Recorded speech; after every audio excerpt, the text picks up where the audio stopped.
Alright, what's up guys? Quick video and kind of a different format than I've been doing, but I figured it'd probably be a little bit more beneficial for a quicker video format. So a couple big things have happened since the last video, and a lot of which is like kind of big issues that I've been running into with this swap. So we'll kind of just go left to right here. Starting in the back, you could see I did get the IAT sensor tapped. I just took it to my local machine shop. They charged me $25 and a day of work, and it's super painless. I'd do it over and over again versus trying to tap that weird angle by myself. So would recommend just taking it to a machine shop. And then you can kind of see it. Right here is an extension. So this is my solution to the heater hose not being able to reach the stock adapter on your block. And so you can buy this little part right here. It's a heater hose extension. Sorry, you guys are on like a charging cable, so I can't move very far. But this is the part. It's a Napa part.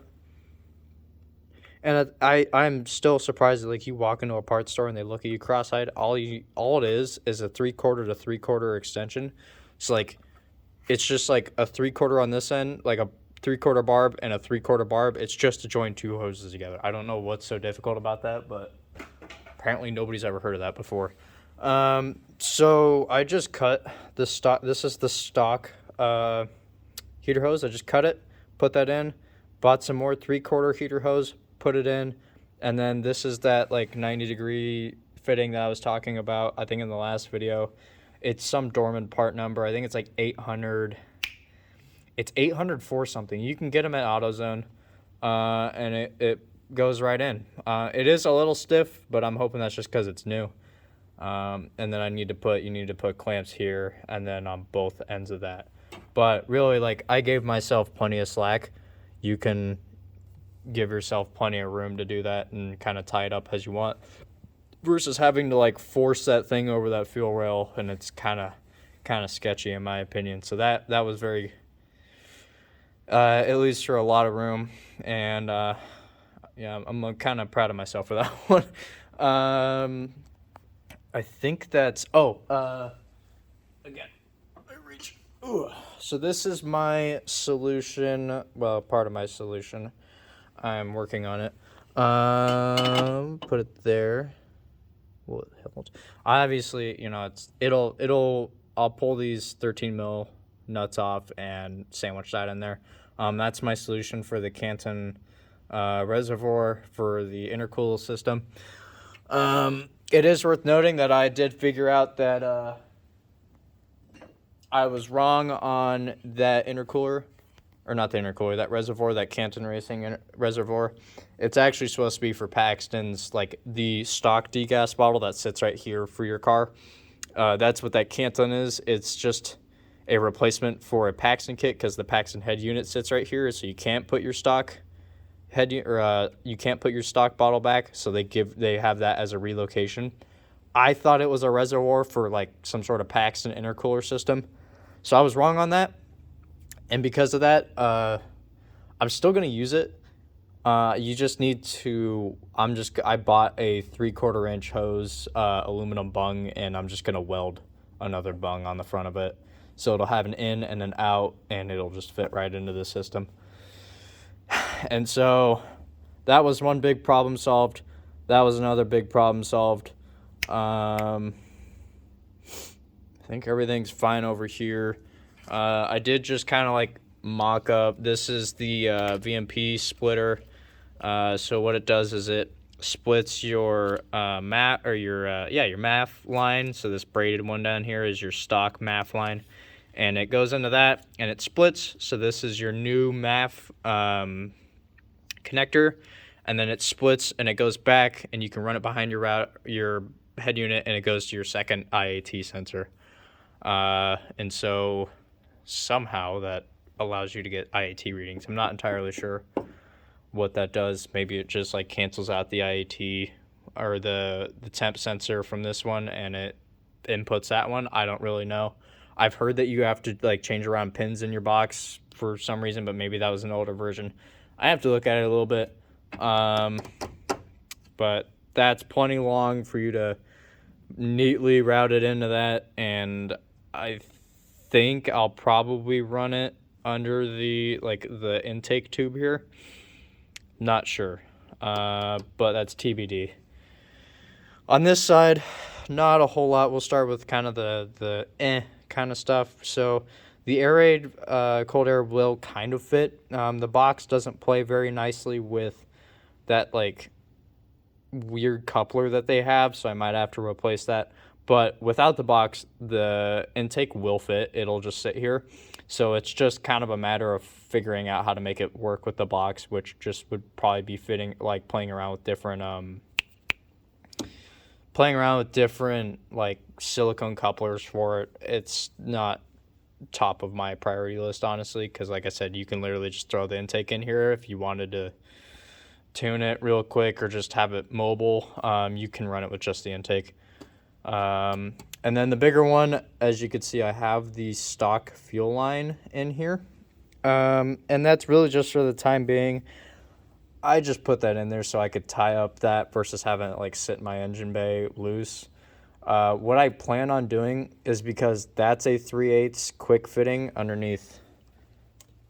That's a 3/8 quick fitting that connects to the fuel rail. And then looking at the fuel filter that's pretty much on your frame underneath your driver's seat, like it's underneath the car, but it's just about where the driver's seat's at. I think it's somewhere in that area. It also has a 3/8 quick fitting, or a quick connect, quick disconnect, whatever. So what I plan on doing is I bought some 6AN fuel line, and I'm just gonna make a custom fuel line with a.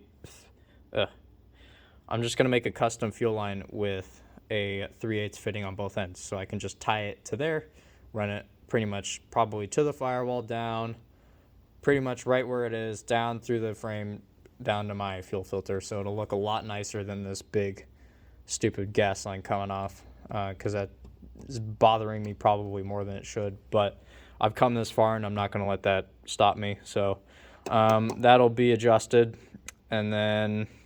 Yeah, so that one should be pretty straightforward.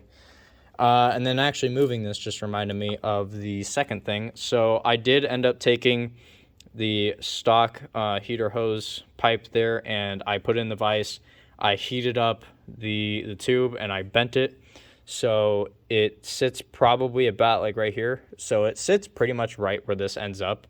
So the only thing I anticipate is that this, whatever this is, might interfere with this line somehow, but worst case, I'll just do that again and just have it kind of like come around or come in and over it. Really, like doing that gives you so many options for length. Yeah, so side note, I did kink this. I did, because I put it in my vise, and I probably didn't heat it enough. But I did end up kinking the inside because you're forcing it against the vise, so it did kink it. I think it's still going to be, it didn't look like it punctured it, so it should be fine. Worst case, I think they're like $30-$40 for a new one. If the concept works, I'm fine buying another one and taking my time with it. I was more curious than cautious on that one. But I'm anticipating that to work. I don't see any issue with that. And really, the reason that I went this route was because I was originally going to pull them off the heater core and do an entire new line. But if you had this head unit in, it's very difficult. And like, I have small hands, and it was still difficult for me to even get to those connectors, let alone like push in the tabs and pull them out. And having nightmares of pulling heater hoses out of that. It's a 79 F-150. Pulling a heater hose out of that and then breaking the heater core and then dumping coolant in my cab. It wasn't really worth me. Like, those don't leak back there. Knock on wood.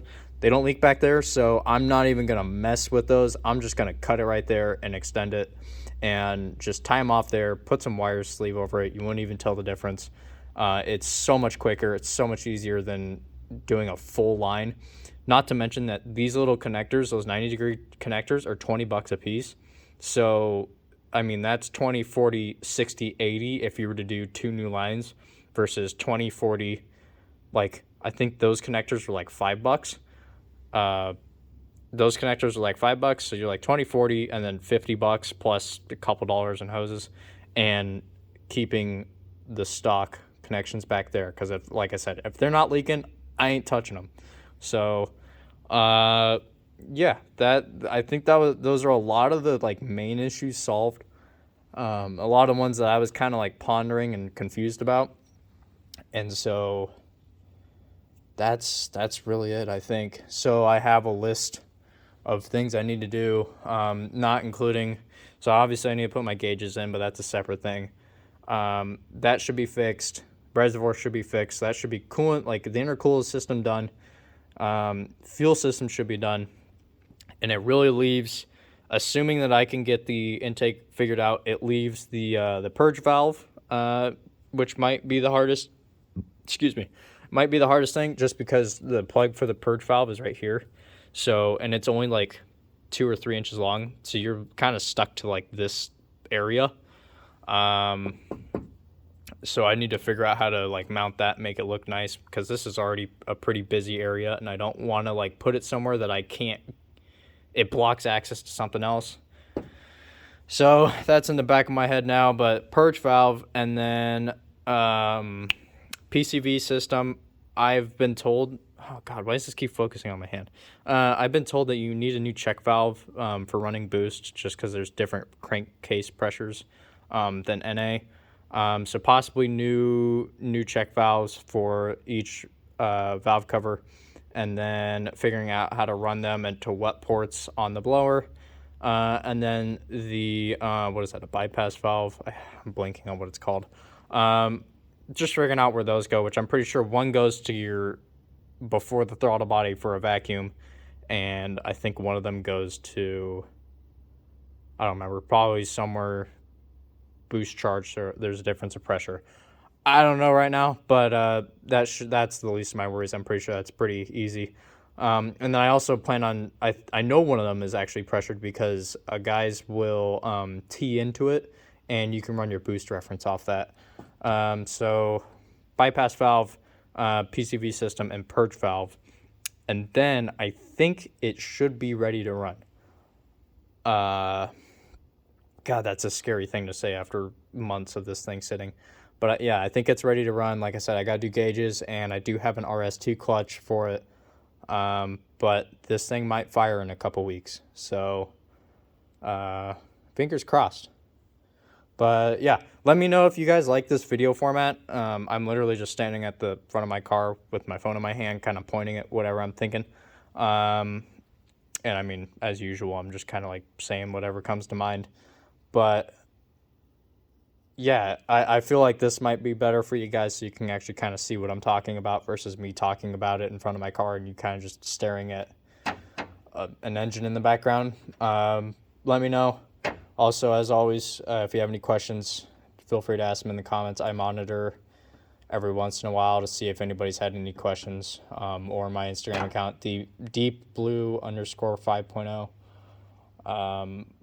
A lot more active on there. But yeah, I would expect a video coming out probably less than a month, maybe, if everything goes to plan. And that'll detail probably for startup, if not like this being ready to start up.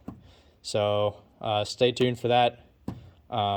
Thank you to those who are actually paying attention to this. Hope I'm helping. And like I said, ask questions if you have any. And with that, I'll see you later.